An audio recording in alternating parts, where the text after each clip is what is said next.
John Kent and Batman stood inside the warm, rustic cabin, the fire crackling in the stone fireplace. Tension filled the air between the two heroes. John's voice broke the silence as he challenged Batman's view. "You're wrong, Batman." Batman didn't back down, explaining his suspicions about Jay Nakamura, revealing that Jay had ties to a group called the Revolutionary, known for their violent extremism. John folded his arms tightly, clearly frustrated by Batman's accusation. He brought up the irony. "I'm pretty sure people have called you a violent extremist before." Batman, as calm as ever, spoke about John's youth, his emotions, and how his trusting nature could make him vulnerable. With Clark away, he felt someone had to watch over John. John pointed at him, anger rising. He made it clear that he didn't want Batman's protection. "I don't need your protection." But Batman countered that John's actions had consequences far beyond his personal life. As the most powerful being on the planet, Batman said, John needed to start carrying that responsibility like it mattered. Inside, John's thoughts were boiling. He wanted to yell, defend Jay, maybe even embarrass Batman to get his point across. But deep down, there was an uncomfortable truth lingering. Batman could be right. That thought hit him hard. In a sudden burst of super speed, John dashed out of the room, leaving a rush of air that sent papers flying everywhere. Jonathan Kent entered just after, holding 2 mugs of steaming coffee, one labeled World's Best Dad, and the other World's Best Mom. Walking up to Batman, offering him a mug, he simply asked, "Bruce, I'd like a word, son." Batman and Jonathan Kent stepped out onto the wooden balcony of the house. The cold night air surrounded them, and the stars above were sharp and clear. Jonathan leaned casually on the railing, holding his blue mug that read World's Best Dad. He took a moment to enjoy the view before speaking. He said it was a nice view, but admitted he missed the farm.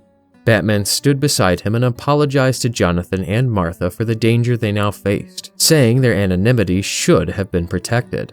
Jonathan then asked if Batman didn't approve of Clark telling the world his identity.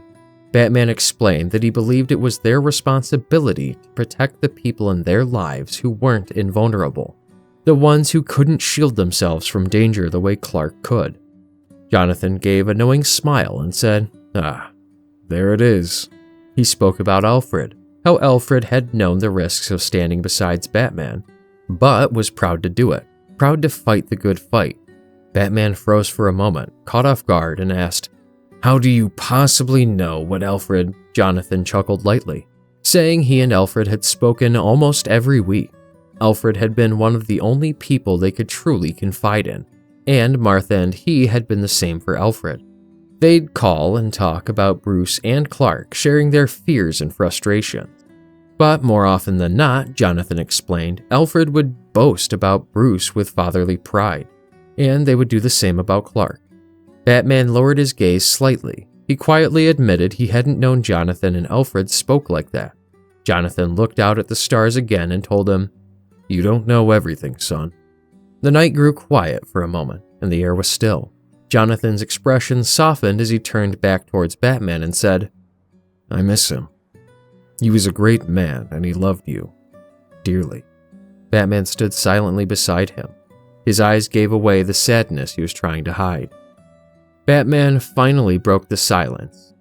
He explained that he was worried about John's feelings for Jay Nakamura, that they might cloud his judgment. John was young, and in Batman's eyes, love could make even the strongest people vulnerable to mistakes. Jonathan listened quietly, sipping his coffee. When Batman finished, Jonathan responded without hesitation. He told him that age had nothing to do with the choices people made when it came to love. To make his point clear, he reminded Bruce of his own past. He brought up how Batman was a grown superhero, and still Alfred had told him about Bruce almost marrying Catwoman. Batman tried to push back. "That's hardly..." But Jonathan didn't give him room to dodge. He then asked if Damian's mother wasn't an assassin. Batman paused and just said, "Yes." Jonathan glanced down at his World's Best Dad mug, smiling to himself. He said it was okay. Everyone had made reckless choices for love at some point.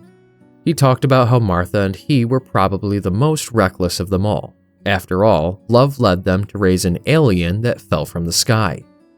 He reminded Bruce that when Bruce was young and learning to be Batman, Alfred had allowed him to make mistakes. He hadn't stopped him no matter how scared he was. Jonathan explained that John needed that same freedom, the space to stumble, learn, and grow. Batman countered, "If Superman makes mistakes, people die." But Jonathan shook his head and immediately said, "No." Jonathan began to tell a story about John when he was younger. He said that when John was a young boy, he had a pet cat named Goldie. One day, a hawk swooped down and took the poor cat away. At that time, John didn't have all his powers developed, but he still tried to save her. He used his heat vision in desperation, shouting for the hawk to let her go. The result was tragic. In his attempt to rescue Goldie, he accidentally burned both the hawk and the cat. Jonathan explained that this moment changed John forever. From that day on, John became cautious, maybe even overly cautious. He would still make mistakes like anyone else, but he would never, ever allow harm to come to anyone or anything again if there was a way to prevent it. Batman then said if he was right about Jay, things could go very wrong. Jonathan didn't deny that possibility. Instead, he said that if Batman was right, John would figure it out himself. He explained that John was idealistic, not naive. There might even be something John could see that Batman had missed. Jonathan went on, pointing out that despite everything John had been through, he still searched for the good in people. Batman pushed back, saying that kind of optimism could be dangerous. Did Jonathan really want John looking for the good in the worst kinds of people? Jonathan didn't hesitate. He argued that this was exactly what you'd want from the most powerful person on the planet, someone who didn't give up on people too easily. He then looked directly at Bruce and said, "And, of the two of us, who has the most experience raising a Superman? If there's something sinister about Jay, John will find it. It will crush him, but he'll find it." Meanwhile, John flew over the water and called Nightwing. "Hey, Nightwing, what are you up to?" On the other end, Nightwing was in Bloodhaven, right in the middle of a fight with a group of arsonists. Flames burned around him as he expertly moved through the chaos. Nightwing told him that he was just dealing with some arsonists. John arrived over the city quickly, spotting the scene from above. He asked if Nightwing needed help. Nightwing agreed without hesitation. John wanted to be sure he wasn't stepping on Nightwing's toes, but Nightwing reassured him that he didn't feel any personal ownership over the criminals. His ego could handle a little help from Superman.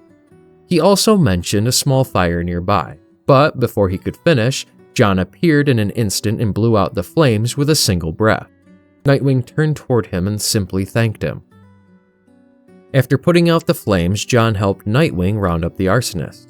Using his strength, he bent and wrapped nearby steel beams around them, securing them so they couldn't escape. Nightwing asked what was going on with him. He joked about whether John had been framed for another murder. John flew over, saying it wasn't that. It was Batman. Nightwing immediately caught on and asked what Batman had done this time. John explained that Batman had told him not to trust Jay. Nightwing wasn't surprised. He explained that Batman's natural state was distrust. Something had happened to him when he was a kid, and ever since, he's constantly looking for danger in every situation and trying to control it. John then asked if Nightwing trusted Jay. Nightwing answered honestly, saying that Jay seemed like a good guy and that he had done a lot of research on the truth when Damian first told him about it. He decided to invest in it, but admitted he couldn't know everything. John asked if he should investigate Jay himself. The two of them sat down together and Nightwing told him, "I mean, that's what Batman would do. And I understand you're feeling protective with your family threatened, but sneaking around doesn't seem very you." John suggested that maybe he could just try talking to Jay. Nightwing agreed, saying that sounded much more like him, and advised him to do exactly that. That was his way, and so John chooses his own path. Not Batman's, not anyone else's. Don't forget to like this video and subscribe to this channel.